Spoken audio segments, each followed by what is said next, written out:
واش عارفة أن تخزين الدهون في الكرش وفي البطن وفي الجوانب وفي الوجه يكون منفوخ والسيقان واليدين رقاق والشعر كيطيح والوجه كيكون عامر، هو ارتفاع هرمون الكورتيزول. وانا من الناس اللي تعرضت ليه هاد 3 سنوات وارتفع عندي هرمون الكورتيزون وبديت كنخزن الدهون الفوق. ماشي غير ارتفاع هرمون الكورتيزون بل حتى مقاومة الأنسولين والسكر. دابا هذه 3 سنين أنا كنعاني من نفس المشكل، ولكن الحمد لله بفضل الخلطات والوصفات كنخزن الدهون حتى في الأسفل. وهذا الشيء اللي بغيت نخليكم أنكم توصلوا ليه حتى نتوما. أنا قدمت بزاف ديال الوصفات اللي كيعالجوا البرودة، كيعالجوا يعني ارتفاع هرمون الكورتيزون. منهم هذه الوصفات اللي كيديروا الدريناج لانفاتيك. المهم تقريبا هذا رمضان راني شاركت فيه بزاف ديال الوصفات. من بعد ما غنكمل معكم الوصفات، حيت كاينه واحد الوصفه عاوتاني كتضاعف الفوق زوينه بزاف حتى هي غنشاركها معكم بعد ما جربوها بزاف ديال البنات وعطاتهم نتيجه. بصح انا ما جربتهاش، جربوها البنات كنت عطيتها لهم، انا ما قدرتش نجربها على عندي حيت عندي مشكل صحي. دونك انا غادي نشارك معكم كل شيء، زائد انني غادي ندير بالورقه والستيلو البنات، وغنشرح لكم الترتيب ديال الوصفات كاملين اللي شاركت معاكم. شنو ديروا الاول، شنو ديروا الثاني، شنو ديروا الثالث، باش موا توازنوا الجسم ديالكم كيف ما انا الحمد لله وزنته، وعلى الاقل تلقاو واحد النتيجه في الوصفات ديالكم لتحت. وشوفوا ديما حافظوا على وزن مثالي، يكونوا شويه ديال المناطق الانثويه بدون كرش. انا الحمد لله ما عنديش الكريشه، حمد الله وشكره، لانه من بعد معاناه مع هرمون الكورتيزون الحمد لله ما بقاتش الكريشه.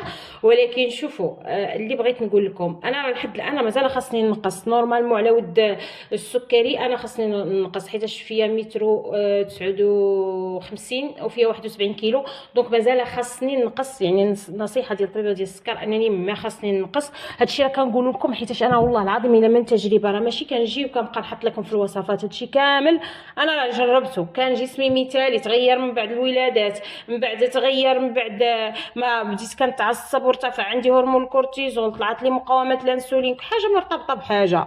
دونك كنعطيكم من الواقع، من داكشي ديال اللي انا كنجربو اللي كنديرو. رجعوا الموضوع ديالنا اللي هو هرمون الكورتيزول باش نشرح لكم مزيان لي ديتاي وتفهموا كلشي قبل ما ندخل الوصفه، لانه هو المسؤول على تخزين الدهون في المنطقه ديال الكرش، وهو هرمون التوتر اللي كيخلي الجسم يدخل ديما في حاله دفاع ويبدا يخزن الدهون في الجزء العلوي، والسفلي ما كيبانش فيه كاع نهائيا. اليوم غادي نشارك معكم هذا المشروب البسيط بجوج ديال المكونات فقط اللي كنت كندير انا، كيعاون الجسم يرجع يواي التوازن ديالو ويخفف هذا التخزين المرتبط بالتوتر. اول حاجه البنات غادي نديرها في هذا المشروب هي بذور الشيا. البنات بذور الشيا عندها كتخدم على نقطه اساسيه، هي استقرار السكر في الدم. وملي السكر كيطلع وكينزل بسرعه الجسم كيتعامل مع هذا التقلب كتوتر داخلي وكيزيد يفرز الكورتيزول. والشيا كتبطئ الامتصاص ديال السكر وكتمنع الطفرات المفاجئه في الانسولين، وهذا كيخلق لنا حاله استقرار طاقي داخل الجسم. هذا الاستقرار كينقص من الاشارات اللي كتدفع الجسم يخزن الدهون في البطن والجوانب، وكيعاون على تقليل التوتر او تاثير التوتر الداخلي على توزيع الدهون. غادي ندير معلقه ديال الشيا. المهم شوفوا غادي تجيبوا كاس كبير ديال الماء، المهم ما يعادل 250 مليلتر ديال الماء. غديروا فيه معلقه كبيره ديال بذور الشيا، ومن بعد غادي ديروا فيه المكون الثاني اللي هو شوفوا غنعطيكم بدائل في الاخر ديال لا فيديو اللي ما عندوش الشيا والمورينغا.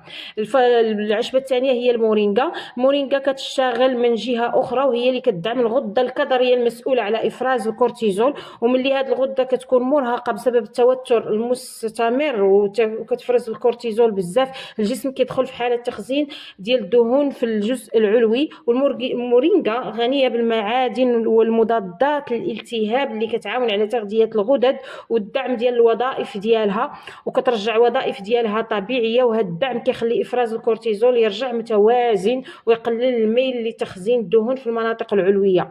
كيفاش نصايب هذا المشروب؟ غادي ناخذ معلقه ديال الشيا ومعلقه ديال المورينغا، غادي نخلطوها تقريبا في 250 مليلتر ديال الماء ونخلطوها مزيان مزيان ونبداو نشربوها انا كنشربها على مدار اليوم صراحه. حاجه اخرى اللي بغيت نشير ليها، في حاله مثلا ما كانوش عندكم هاد الاعشاب، ممكن انكم تستعملوا البابونج واتاي والقزبور حبوب. شويه ديال كثروا من البابونج وكثروا من القزبور حبوب وشويه ديال اتاي، خلطوا كلشي في الماء وبقاو تشربوه على مدار اليوم حتى الخرقوم، حتى هو راه عرق كيهبط هرمون الكورتيزول. شوفوا البنات، راه هرمون الكورتيزول من اصعب يعني الحوايج اللي ممكن انهم يتعرض لهم الانسان. يعني حاولوا ما امكن انكم هذا المشروب تتبعوه باش يستقر يعني السكر ديالكم، يستقر التوتر، يستقر كاع الامراض اللي مصاحبه لارتفاع هرمون الكورتيزول. حتى الا كان عندكم شي امراض وراثيه ما تبقاش، حيت الا شوفوا راه ماشي كيضعف غير السيقان واليدين وكيخزن يعني الدهون غير في الفوق. راه الطامه الكبرى ان شعرك كيبدا كيطيح، اي حاجه كليتيها كتبان غير في الوجه وفي الفوق. السكر الا كان كيزيد يطلع، التكيس المبيض الا كان كيزيد يطلع، وعاد زيد على هادشي البروده وكلشي كتقولي مالي مثلا ما كنغلطش من التحت، جي بعدا وهذيك الساعه عاد تشوفي الغلط يعني من التحت. انا دابا كنمعكم في فقره العلاج، من بعد غادي نشدوا ورقه والستيلو غنقول لكم شنو اللي غديروا الاول والثاني والثالث والتجريه والحكين. يعني غيتكون روتين وترتيب ديال الفيديوهات من الاول حتى الاخر، ونشرح لك من ا حتى زد باش تفهمي وتعرفي شنو خاصك ديري. انت دابا غير تفرجي وخزني الفيديوهات اللي غتحتاجيهم ولا تيليشارجيهم. من بعد هذيك الساعات انا غنعطيك شنو ديري الاول والاخر والثاني. عاوتاني بغيت نضيف لكم واحد الحاجه اللي عندها الاشواغندا، حتى هي كتقلل من هرمون الكورتيزول وكتخليه يهبط. نصيحه اخرى غادي نزيدها لكم كاخت، وكنتمنى انكم تسمعوها وتطبقوها بعدو من الوسط السام. الا شتي راسك كتغلاضي من الفوق، الشعر بدا كيطيح، السيقان ما بقاوش، الكرش ولات قداش وهكا، والسكر طلع وهكا، اختي غير بعدي من الوسط السام ولا البيئه السامه اللي كنتي فيها. ما يمكنلكش تعالجي وسط البيئه السامه. هذا الشيء راه ماشي غير باش تغلاضي من التحت، هذا الشيء حتى على صحتك.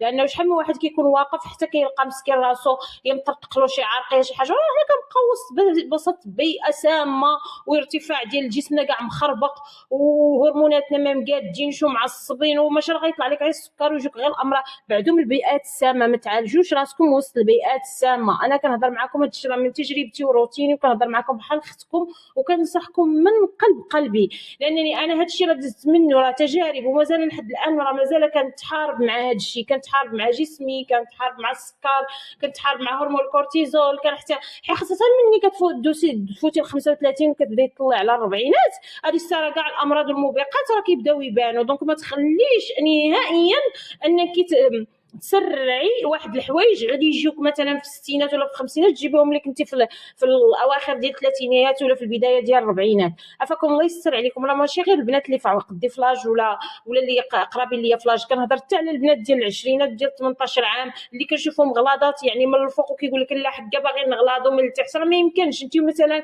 هرمون الكورتيزول ديما مرتفع عليك، حالتك حاله سكر شحال من حاجه، وتجي تقولي بغيت جسم انثوي، راه ما يمكنش. راه كنتقاتلوا مع اجسامنا باش نحصلوا على نتيجه اللي هي زوينه كاملين. انا وحده منكم، حتى انا في عندي امراض، حتى انا عندي مشاكل، حتى انا كنتقاتل مع بزاف د الحوايج. انا انسانه طبيعيه ما دايره تجميل، ما دايره عمليه ديال وجيت كنقول لكم ها كاين وها كاين. حتى انا كنتقاتل مع جسمي اللي على قد الحال، ومع الامراض اللي عندي والمشاكل اللي عندي، وكنحاول نحافظ على جسم انثوي كيفكم. يعني غادي تبداي وتخدمي. راه ديما كنقولها لكم، الغلظ ولا تكبير الجزء السفلي راه روتين، وفي نفس الوقت نحافظوا على الصحه ديالنا ونحافظوا على وزن مثالي باش ما نبقاوش عاوتاني نتعرضوا لراسنا ماشي غير الامراض، راه نعرضوا لراسنا منين نكبروا الركاب يتحكوا، الظهر ما يبقاش هازك، وزيد تبقاو لي على الف خير وبسلامه.